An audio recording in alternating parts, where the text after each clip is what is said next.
Hey guys, I'm back with a new video today. In today's video, I am checking out some more Guardians of Cloudia. Guardians of Cloudia is an MMORPG that came out recently on iOS and Android. And if you're looking to play it or you already played, I'm going to be talking about what classes you guys should be playing in the game.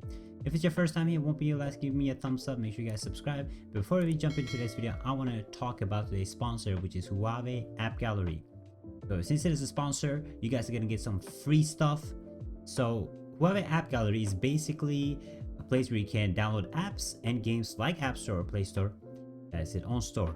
And with some very simple, easy steps, you guys can get money back on every single purchase you guys make in Guardians of Cloudia. And if you're already playing and purchasing, why not get money back? You know, you guys like free stuff. I like free stuff, I like getting money back. So very simple steps. Step one, all you have to do is go to Google, download Huawei AppGallery, install it on your Android device, or if you don't own an Android device like me, just download it on the emulator.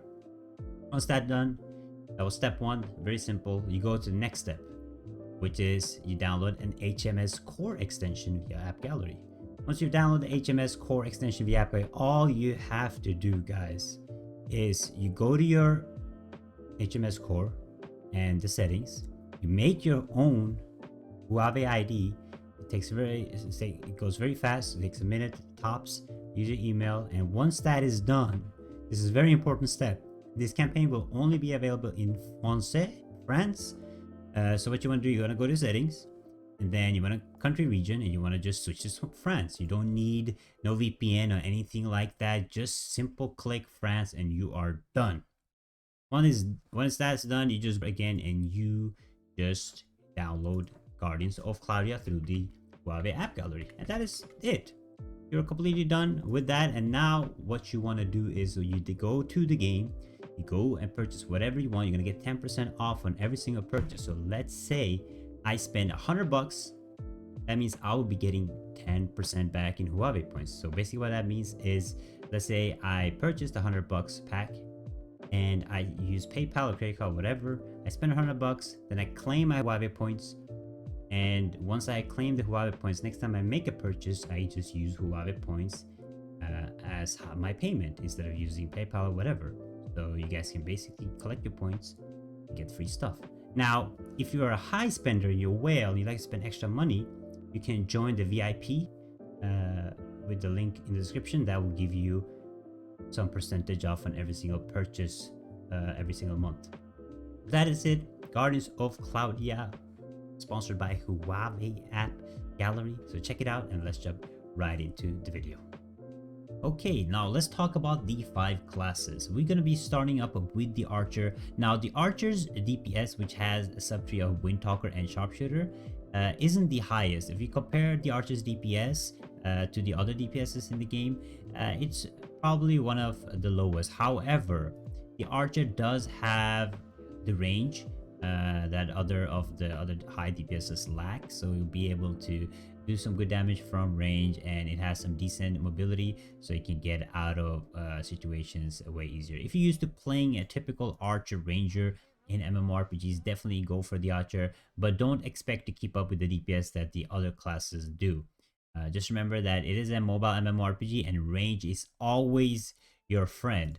So that way the Archer will always be viable no matter what you do.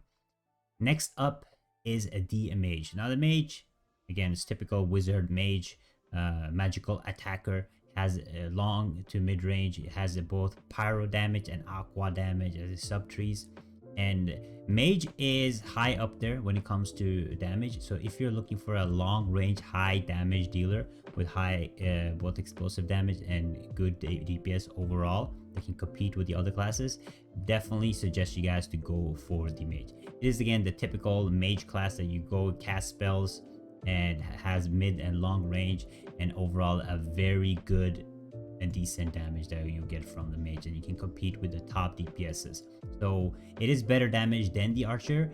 However, the survivability again is very low. It's very squishy, so once you get caught, you will not survive. So you want to keep your distance and do that high magical damage overall. Very good for PvE, of course, but just remember that survivability, just like other games, other MMORPGs, is very low, you know. Let's be real, mages, they use cloak, so the survivability is pretty low, but you know, it does good decent damage, I mean, not decent, very good damage. uh, so let's go on to the swordsman. So the swordsman is probably the most newbie friendly class, and the reason for this is the two subclasses underneath is Guardian and Destroyer.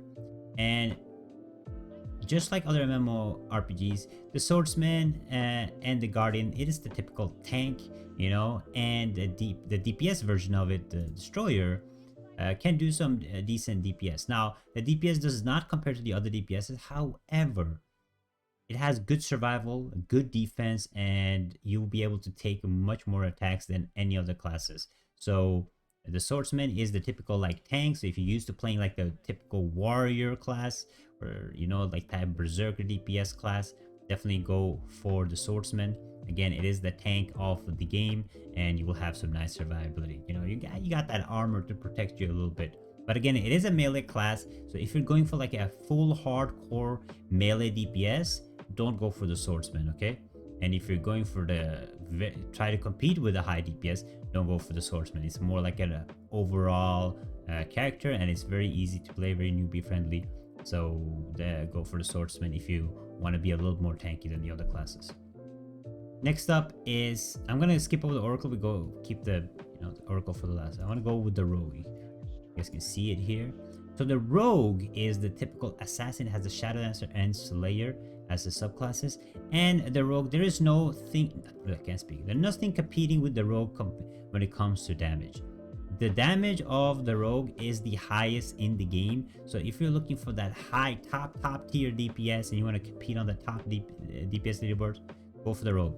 However, it is a melee class, so you want to be kind of careful, you know, not get caught in some AoEs or boss damage. You're gonna be close up to whoever you're attacking, but you'll be outputting that DPS. Now, the survivability is better than, for example, the mage. So if you get in trouble, you will have a little bit of survivability, you know. But damage overall super high. So if you're looking to top those DPS meters, go for the rogue, you know. So if I'm gonna rank classes, I'm gonna do it after the oracle. But let's keep going with the oracle. Now, oracle, it's not, you know, the damage dealer that you're looking for. You know, it is the typical healer of the game, the support class. So if you are used to playing support in MMORPGs or healers, oracle is definitely for you. The nice thing about oracle is will always be required. People will always need support and healers no matter what. So if you're looking to like join groups and be useful, go for the oracle. It has, you know, the healing ability, it has a support ability. You will always fit in to whatever team or setup that you want to go to, and you know, you'll be welcomed. And if you're a new player, you know, people will need you when you start grinding and leveling up. So that is the oracle role. Now, talking about these classes, if you are wondering, hey Spid, I want to be top of the DPS chart, go for the rogue. And then be like, hey Spid, I want to be a top of the DPS meter, but I don't like melee, go for the mage. If you're like, hey Spid, I like being, you know, everything, have some range, have some DPS, have some mobility, go for the archer. If you're like, hey Spid, I'm used to playing the tank, but also sometimes on the side be able to do some damage, DPS, and be a little tanky, go for the swordsman. And then, you know, support oracle. So that is my guide on the classes to choose if you guys are playing Guardians of Cloudia. Game is great. If you want to see a full review on it, I do have it on my channel. Just check out my channel, Guardians of Cloudia Spid review, and you guys know what I think about this game. I think this game is a real good game. So that are the 5 classes. Let me know what class you guys chose and what class you guys prefer. But that is it for me. Thank you guys so much for watching. Make sure you guys give me a thumbs up. Make sure you guys subscribe to the channel. It means a lot to me. I really appreciate it, and I will see you guys next time.